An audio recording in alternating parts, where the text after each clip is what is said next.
देशातल्या कोल गॅसिफिकेशनच्या पहिल्या प्रकल्पाचं मुख्यमंत्री देवेंद्र फडणवीस आणि केंद्रीय कोळसा मंत्री जी किशन रेड्डी यांच्या उपस्थितीत भद्रावती इथे भूमिपूजन. पर्यावरण संरक्षण साधणारा पहिला कोळसा प्रकल्प. प्रदूषण न करता खनिजांचा विकासासाठी उपयोग करणारा हा प्रकल्प देशासाठी गेम चेंजर अर्थात कलाटणी देणारा ठरेल. मुख्यमंत्री देवेंद्र फडणवीस यांनी व्यक्त केला विश्वास. नागपूरजवळ बुटीबोरी इथे 10 गिगावॅट क्षमतेच्या एकात्मिक सौर ऊर्जा पॅनल आणि वेफर उत्पादन प्रकल्पाचं मुख्यमंत्री देवेंद्र फडणवीस यांच्या हस्ते भूमिपूजन.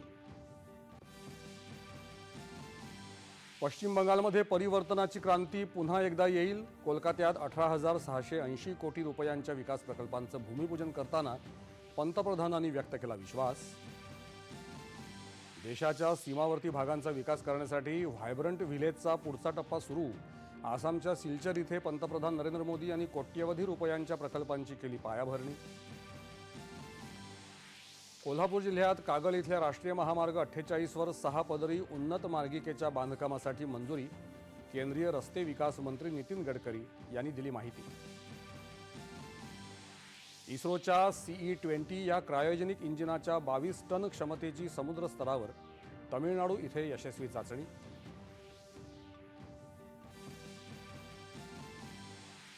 लडाखमधली शांतता, स्थैर्य आणि परस्पर विश्वास वृद्धिंगत करण्यासाठी कटिबद्ध असल्याची केंद्र सरकारची ग्वाही. सोनम वांगचुक यांची स्थानबद्धतेतून सुटका.